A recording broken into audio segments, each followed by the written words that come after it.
പരിചയമെങ്കിലും ഞാൻ വളരെയധികം സ്നേഹിക്കുന്ന ബഹുമാനിക്കുന്ന അതും പ്രത്യേകിച്ച് ഈ തിരക്കിൽ പോലും നമ്മളുടെ ചെറിയ ഗ്രൂപ്പില് എന്തെല്ലാം എത്ര തിരക്കിലും അത് ഒരു നമ്മളുടെ ഗ്രൂപ്പിനോട് ചേർന്ന് നിൽക്കാനുള്ള ആ മനസ്സ് കാണിച്ചതിനും പിന്നെ എല്ലാത്തിനും എല്ലാവിധ ഭാഗ്യവും ഈ പ്രകൃതിയിൽ നിന്നും മാജിദത്ത് ലഭിക്കട്ടെ എന്ന് നിരീശ്വരനോട് പ്രാർത്ഥിക്കുന്നു.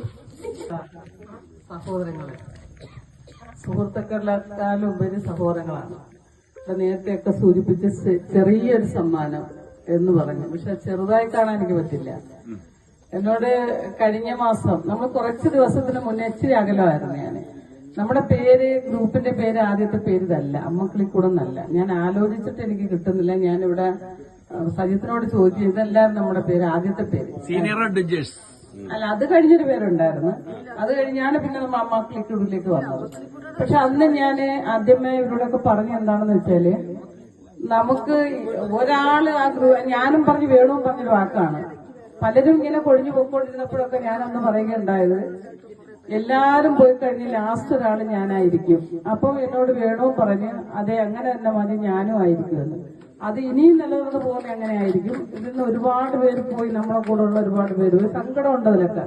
വളരെ നന്നായി പെർഫോം ചെയ്ത് നമുക്കൊപ്പം നിന്ന പലരും ഇതിൽ നിന്ന് പോയി. നല്ല കഴിവുകളുള്ളവരും ഉണ്ടെന്ന്, നമുക്ക് കഴിവില്ല എന്നതല്ല, ഉള്ള പലരും നമ്മളിൽ നിന്നും പോയി. അതിലൊക്കെ നമുക്ക് വിഷമമുണ്ട്. പക്ഷെ എന്നിരുന്നാലും നമുക്ക് എൻജോയ് ചെയ്യാനും, നിങ്ങളുടെയൊക്കെ സംബന്ധിച്ച് പലരും അവര് എന്നെപ്പോലല്ല. ഞാൻ പൊതുരംഗത്ത് നിൽക്കുന്ന ഒരാളെന്ന നിലയ്ക്ക് എനിക്ക് നേരം വെളുക്കം വായനോട്ടം വൈകിട്ട് ഇങ്ങനെയൊക്കെ ആയിട്ട് നടക്കുന്ന ഒരാളായതുകൊണ്ട് എനിക്ക് സമയം വളരെ ചുരുക്കമാണ്. എൻജോയ്മെന്റിനൊന്നും വളരെ സമയം കിട്ടാറില്ല. ഞാൻ അത് 95 മുതല് പഞ്ചായത്തിലും കോർപ്പറേഷനിലും ഒക്കെ മത്സരിച്ച് സ്റ്റാൻഡിംഗ് കമ്മിറ്റി ചെയർപേഴ്സണൊക്കെ ആയിട്ട് ഇങ്ങനെ പോകുന്ന ഒരാളാണ്. എനിക്ക് അടുക്കളയ്ക്ക് കയറേണ്ടെന്ന ആവശ്യം വന്നിട്ട് നല്ല മരുമക്കൾ എനിക്ക് കിട്ടിയതുകൊണ്ട് അവര് നമ്മളെ സംരക്ഷിച്ചു പോകുന്നുണ്ട്. അതുകൊണ്ട് അങ്ങനത്തെ ഒരു ഭാഗ്യം എനിക്കുണ്ടായതുകൊണ്ട് ഞാൻ പൊതുരംഗത്ത്, പൊതുപ്രവർത്തന രംഗത്താണ് ആക്റ്റീവായിരിക്കുന്നത്. അപ്പോൾ ഇങ്ങനെ ഒരു പരിപാടി ഉണ്ടെന്ന് എന്നെ സുബേർ ഇങ്ങനെ വിളിച്ചപ്പോൾ ഞാൻ സുബേറിനോട് പറഞ്ഞു, സുബേറെ തൽക്കാലം ഇപ്പൊ എന്നെ ഒഴിവാക്കണം. കാര്യം നമ്മള് ഈ കല്യാണം കഴിഞ്ഞൊരു മധുവിത് അതുപോലെ വിരുന്നുണ്ണൽ പോലെയാണ് ആദ്യമായി ജനപ്രതികളെ നമ്മള് ഏതാണ്ട് ഭരണസമിതിയിലേക്ക് എത്തുമ്പോഴുള്ള ഒരു തന്ത്രപ്പാട്. എല്ലാ ഭാഗത്തും ഇങ്ങനെ നമുക്ക് സ്വീകരണങ്ങൾക്ക് വിളിക്കും, ഇപ്പൊ എല്ലാ ഭാഗത്തും പോകണം. അത് നമുക്ക് ചെറുതല്ല എന്ന് പറയേണ്ടത്. അത് പറഞ്ഞത് വളരെ തെറ്റായി പോയി. ഏതൊരു കാര്യവും മുട്ടുപ്പിന്നായാലും അംഗീകരിച്ചൊരു അംഗീകാരം തരുന്നതെന്ന് പറയുന്നത് ഏറ്റവും വലിയ കാര്യമാണ്.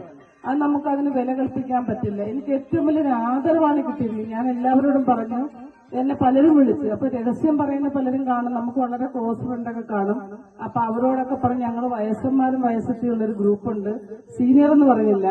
അപ്പൊ അവരെനിക്കൊരു ആദരവ് തരുന്നുണ്ട്. അതിവിടെ വെച്ചാണ് നമ്മുടെ അത്രയ്ക്ക് വലിയ വയസ്സിനും വയസ്സെത്തികളും ഒക്കെ ആരപ്പാ നിങ്ങൾ ഇവിടെ വാഗമണി വന്ന് നിങ്ങൾക്ക് അതാ ഞാൻ ഫോട്ടോ എടുക്കണമെന്ന് പറഞ്ഞു. അതുകൊണ്ടാണ് ഈ ഗ്രൂപ്പിൽ പ്രസന്റ് ചെയ്യാന്. അപ്പൊ ഇത്തരത്തിലേക്കുള്ള ഒരുപാട് വിഷയങ്ങളിലേക്ക് പൊയ്ക്കൊണ്ടിരിക്കുന്നത്. എല്ലാ ദിവസവും ഉണ്ട്, 2-3 ആദരവുണ്ട്. അതിനകത്ത് വാച്ച് കിട്ടിയിട്ടുണ്ട്, സാരി കിട്ടിയിട്ടുണ്ട്, അതുപോലെ തന്നെ മൊമെന്റുകൾ ഇഷ്ടംപോലെ ഉണ്ട്, പലതരത്തിലുള്ള. ഈ മൊമെന്റ് ഒരു വെറൈറ്റിയാണ്. സത്യത്തിൽ ഗ്ലാസിന്റെ കിട്ടിയിട്ടില്ല കേട്ടോ. അത് വളരെ സന്തോഷമുണ്ട്. ഏതായാലും ഈ മൊമെന്റ് ഞാൻ നെഞ്ചിലോട് ചേർത്ത് വെച്ച് വളരെ കൂടുതൽ അംഗീകാരം എനിക്ക് നിങ്ങൾ തന്നതായിട്ട് പറയുന്നുണ്ട്. വിളിച്ചവരോടെല്ലാം മിക്കാളോടും ഞാൻ പറഞ്ഞിട്ടുണ്ട്, ചെറുതല്ല, അംഗീകാരം എല്ലാം വലുത് തന്നെയാണ്. ഒന്നിനും നമ്മൾ ചെറുതായി കാണണ്ട, കിട്ടുന്ന അവസരങ്ങളും വലുതാണ്. അപ്പൊ ഇപ്പോഴെന്ന് വെച്ചാൽ എനിക്ക് ഇലക്ഷൻ എന്ന് പറയുന്നത് വളരെ പോരാടി നമ്മൾ മേടിച്ചതാണ്, വളരെ പോരാടി. ചെറുപ്പക്കാരായ കൊച്ചു ആൺകുട്ടികളുടെ വാർഡിലാണ് ഞാൻ നിന്നത്, ജനറൽ വാർഡാണ്. ആൺകുട്ടികളാണ് നിന്നത്. ഏറ്റവും നല്ല ചെറുവർക്കും ചുണയും തന്റെ ഇടവും വിദ്യാഭ്യാസവും സമ്പത്തും ഒക്കെ ഉള്ള മക്കളെ കൂടാണ് എനിക്ക് മത്സരിക്കാൻ അവസരം കിട്ടിയത്. ആ മത്സരത്തിൽ നമ്മൾ സമ്പത്തായാലും അതുപോലെ തന്നെ നമ്മളെ നാവിന്റെ പച്ച കൊണ്ടും ഒക്കെ രാഷ്ട്രീയമാണെങ്കിൽ എല്ലാം നേര് പറഞ്ഞൊന്നും ജയിക്കാൻ പറ്റൂല. കുറെയൊക്കെ കള്ളവും നേരും ഒക്കെ പറഞ്ഞ് എന്തായാലും നിന്നു. എല്ലാവരും അംഗീകരിച്ച് വളരെ സന്തോഷം. അപ്പൊ നമുക്ക് ബഡ്ജറ്റിന്റെ ടൈം ആയതുകൊണ്ടാണ് ഞാൻ പറഞ്ഞത്, ബഡ്ജറ്റിൽ നമ്മൾ പേപ്പറിൽ വന്നില്ല എന്നുണ്ടെങ്കിൽ എനിക്ക് വർക്ക് കിട്ടത്തില്ല. സുബറ എന്ന തൽക്കാലം ഞാൻ ഇതിൽ നിന്ന് ഒഴിവാകാം. ഇനി ഒരു അവസരത്തിൽ നമുക്ക് ഒരുമിച്ച് പോകാം, അടുത്ത ട്രിപ്പ് എന്ന് പറഞ്ഞ സുബേർ പറഞ്ഞു. അതൊന്നും പറഞ്ഞാൽ പറ്റില്ല, ഇനി നിങ്ങളെ ഞാൻ വിളിക്കത്തതേ ഇല്ല, ഇതിന്റെ ലാസ്റ്റ് വിളിയാണെന്ന് പറഞ്ഞ് വെച്ചപ്പോ എനിക്ക് വിഷമം തോന്നി. അപ്പൊ ഞാൻ എന്റെ മക്കളോടും മരുമക്കളോടൊക്കെ പറഞ്ഞു, മക്കളെ ഇങ്ങനെ പറയുന്നു സുബേറിനെ അറിയാം, രേണുവിനെ അറിയാം, സുശീലിനെ അറിയാം, ടീച്ചറിനെ അറിയാം. ഇങ്ങനെ പലരെയും മക്കളെ മിക്കും അറിയാം. ബാബു വീട്ടിൽ വന്ന് ബാബുവിനെ അറിയാം, കേസിക്ക്. അതിനൊക്കെക്കാളും എനിക്ക് വളരെ സന്തോഷത്തോട് പറയാനുള്ളത്, ഞങ്ങളെ ഇലക്ഷന്റെ ആ ടൈമിൽ എനിക്ക് സ്വീകരണ പരിപാടികൾ നടത്തിക്കൊണ്ടിരിക്കുന്ന ആ ഒരു ടൈമില് വളരെ ബുദ്ധിമുട്ടി. കേസിക്കയും പങ്കജത്തിനൊന്നും വയ്യാതിരുന്നിട്ട് പോലും രണ്ടാളും വന്ന് ഞങ്ങളുടെ കൽബെന്ന് പറയുന്നതാണ് ഞങ്ങളുടെ ചൈതിക്കട പറയുന്നത്. എന്റെ ഡിവിഷന്റെ ഒരു കൽബാണ്. അവിടെ വന്ന് എനിക്കൊരു സ്വീകരണം തരിക എന്ന് പറഞ്ഞാൽ ഏറ്റവും വലിയ സ്വീകരണം. ഞാനത് എപ്പോഴും അപ്പൊ കേസിക്ക് ആരാ എന്താണെന്നൊന്നും പറയാൻ കേസിക്ക് കൂട്ടാക്കിയില്ല. അപ്പൊ ഞാൻ മൈക്ക് മേടിച്ചിട്ട് പറഞ്ഞു, കേസിക്ക് ഞങ്ങളിങ്ങനെ ഗ്രൂപ്പാണ്, ഞങ്ങൾ സീനിയർ സിറ്റിസൺ ഗ്രൂപ്പാണ്, 50 എബോവ് ആണ് ഞങ്ങളുടെ ഏജ്. പക്ഷെ ഞങ്ങൾ കൂടുമ്പോ അതൊന്നുമല്ല, ഞങ്ങൾ ഏതാണ്ട് 80ലേക്ക് ഞങ്ങൾ പോകും, 20 അതിൽ കൂടുതൽ ഞങ്ങൾ പോകാറില്ല. അവിടെ നിന്നാണ് വന്നതെന്ന് പറഞ്ഞ് വളരെ സൂക്ഷിച്ച്, എന്നും ആ നേരിയത് മാത്രം ഞാൻ ആർക്കും കൊടുത്തിട്ടില്ല. വളരെ സൂക്ഷിച്ച് ഞാൻ അതിന് വീട്ടിൽ വെച്ചിട്ടുണ്ട്. അപ്പൊ ചെറുതല്ല വലുതാണ്. എന്നെ നിങ്ങൾ ഈ അവസരത്തില് എനിക്ക് വേണ്ടി ഇവിടെ നിങ്ങളെല്ലാവരും കൂടി ഈ പ്രോത്സാഹനം, എനിക്കൊരു പ്രോത്സാഹനമാണ്. ഇതൊക്കെ ഓരോന്നും നമുക്കൊരു പ്രോത്സാഹനം, അംഗീകാരമാണ്. അപ്പം ഒക്കെ തന്നതിൽ അങ്ങേറ്റം നന്ദി. എപ്പോഴും നിങ്ങൾക്ക് ഒപ്പം ഉണ്ടാവും. ഈ ഗ്രൂപ്പിന്റെ ലാസ്റ്റ് ഒരാളായിരിക്കും ഞാൻ. മരിച്ചില്ല എന്നുണ്ട്, ഗ്രൂപ്പ് നിലനിൽക്കുന്ന ഏത് കാലമുണ്ടോ ആ കാലം വരയ്ക്കും. പക്ഷെ ഒരു കാര്യം എടുത്തു പറയാൻ ആഗ്രഹിക്കുന്നത്, ഒരു പക്ഷെങ്കിൽ എപ്പോഴും നമുക്ക് കയറാൻ പറ്റത്തില്ല. മിക്കവാറും ജനപ്രതിനിധികളൊക്കെ കാണാൻ വരും, ഒന്നീ രാവിലെ വരും, അതല്ലെങ്കിൽ വൈകുന്നേരത്ത് വരും. ഈ 2 ടൈമിലെ നമ്മൾ വീട്ടിൽ കാണുമെന്ന് അറിയാൻ വേണ്ടിയായിരിക്കും പാർട്ടിയുടെക്കാരായാലും അല്ലാത്തവരൊക്കെ നമ്മളെ കാണാൻ വരുന്നത്. ആ സമയത്ത് മിക്കവാറുമൊക്കെ ഞാൻ ഓണാക്കാറുണ്ട്. അപ്പൊ ഞാൻ കാണിക്കും, ഞാൻ ടാറ്റ പറഞ്ഞ് പോകാറുണ്ട്. അത് ക്ഷമിക്കണം, ചിലപ്പോൾ അങ്ങനെ ആയിപ്പോവും. അല്ലാത്തപ്പോൾ ഫുൾ നിങ്ങളോടൊപ്പം ഉണ്ടാകും. നിങ്ങളെല്ലാവരും ഈ തന്ന സ്വീകരണങ്ങൾക്കും വാക്കുകൊണ്ടുള്ള അംഗീകാരത്തിനുമൊക്കെ 1000 നന്ദി ഹൃദയത്തിന്റെ ഭാഷയിൽ അർപ്പിച്ചുകൊണ്ട് ഞാൻ നിർത്തട്ടെ. ചൂട് അവസാനിപ്പിക്കുക. അപ്പോ ഇതിലെ ഈ പരിപാടി ഇവിടെ സംഘടിപ്പിക്കാനായിട്ട് ഞാൻ ആദ്യം വിളിക്കുന്നത് കെ.സി.കെയുടെ ഏറ്റവും അടുത്ത ഒരു ബന്ധുവിന്റെ കല്യാണം. കെ.സി.കെയാണ് ആ കല്യാണം നടത്തി കൊടുക്കുന്നത്. ഞാൻ എങ്ങനെ വരുമെന്നാണ് ചോദ്യം. ഞാൻ പറഞ്ഞത് അത് പറ്റില്ല, വന്നിരിക്കണം, വന്നേ പറ്റൂ.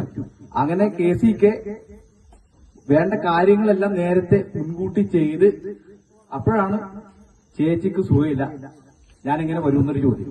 നമ്മൾ ചേച്ചിയുടെ അസുഖമൊക്കെ മാറിക്കോളും, കെ.സിക്ക് എന്തായാലും വന്നിരിക്കണം.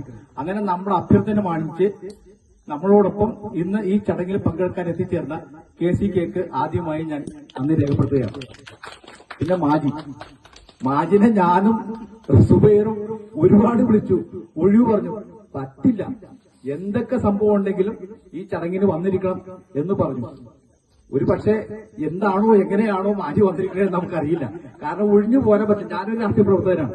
അപ്പൊ എനിക്കറിയാം ഇതിന്റെ ഇടയ്ക്ക് നടക്കുന്ന സംഭവങ്ങൾ. മാജി നമുക്ക് വേണ്ടി വളരെ കഷ്ടപ്പെട്ട് ഇവിടെ എത്തിയിരിക്കുകയാണ്. അപ്പോ മാജിക്കും ഞാൻ ഈ സമയത്ത് നിങ്ങളുടെ എല്ലാവരുടെയും പേരിൽ കൃതജ്ഞത രേഖപ്പെടുത്തുകയാണ്. പിന്നെ വേണുവിന്റെ കാര്യം പറയണ്ടല്ലോ. വേണു പുറത്ത് ജോലിയൊക്കെ ചെയ്ത് കഷ്ടപ്പെട്ട് ബുദ്ധിമുട്ടിയാണ് നമ്മളോടൊപ്പം ചേരുന്നത്.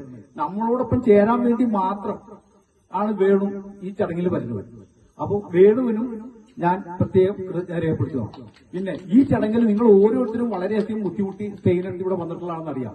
നിങ്ങൾക്ക് ഓരോരുത്തർക്കും പ്രത്യേകം നന്ദി പറഞ്ഞുകൊണ്ട് അവസാനിപ്പിക്കുന്നു. Thank you.